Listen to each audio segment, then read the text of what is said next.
The click of the lock echoing in the silent house was my cue. Riley was home. I poured myself another finger of scotch, the amber liquid matching the burning in my chest. For weeks, I've been playing the role of the oblivious husband, the fool content in his domestic bliss. But the truth was a festering wound, a constant gnawing in my gut. I knew about Liam, her yoga instructor. I knew about the whispered phone calls, the late-night work dinners, the hurried showers when she came home. I didn't confront her immediately. Not then. I needed to be sure, to gather my evidence, to build my case like a lawyer preparing for the trial of the century. And boy, did I build a case. I hired a private investigator, a discreet, efficient woman who provided me with photos, timestamps, even transcripts of their sickeningly sweet texts. Tonight was a culmination of my meticulous planning, the crescendo of my private opera of betrayal. On the kitchen table, nestled amongst bills and junk mail, sat a plain manila folder. On its front, in bold black marker, I'd written 2 simple words. Read me.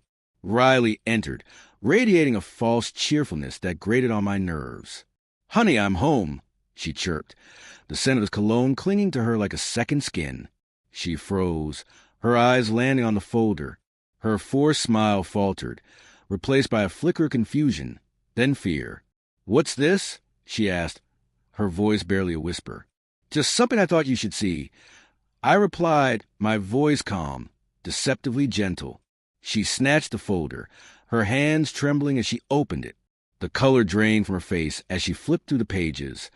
The photos, the texts, the dates, times, locations. Her affair laid bare in stark, undeniable detail. "Where, how?" she stammered, her eyes darting to mine, wide with panic. "Does it matter?" I asked, taking another sip of my scotch. "It's all there, isn't it? Everything you tried so hard to erase." She'd been so careful, so meticulous in deleting messages, covering her tracks. She thought she'd outsmarted me. She'd underestimated me. I'd accessed cloud backups, retrieved deleted files, pieced together the fragments of her deceit like a digital archaeologist. "James, she began, but the words choked in her throat. She crumpled onto a chair, the folder falling to the floor, the dam of her lies finally bursting. Tears streamed down her face, but I felt no pity, only a cold satisfaction. "I loved you, Riley," I said, my voice laced with bitterness I hadn't realized I possessed. "I trusted you, and you threw it all away for him." She sobbed, a pathetic, broken sound. She tried to explain, to justify, to beg for forgiveness, but her words were hollow, meaningless. The damage was done.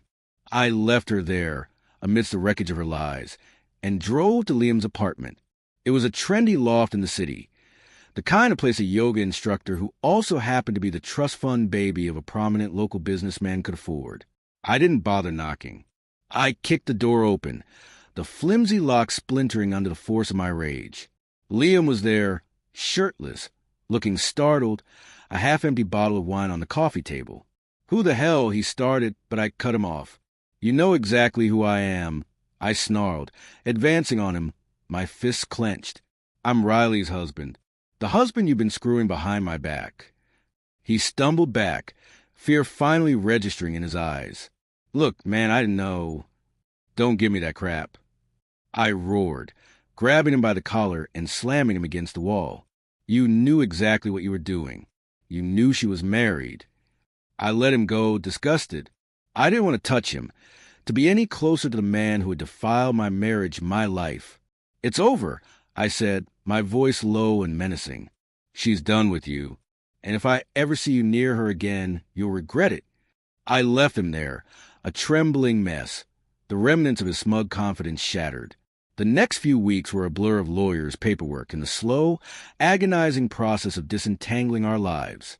Riley tried to contact me, to apologize, to plead for a second chance. But I was done. The trust was broken. The foundation of our relationship had crumbled to dust.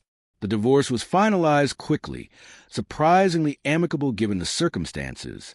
I kept the house, the dog, and most importantly, my dignity. Riley left town, her reputation in tatters. Liam, I later learned, became the subject of local gossip. His affair with a married woman a stain on his pristine image. His trust fund couldn't buy him out of that scandal.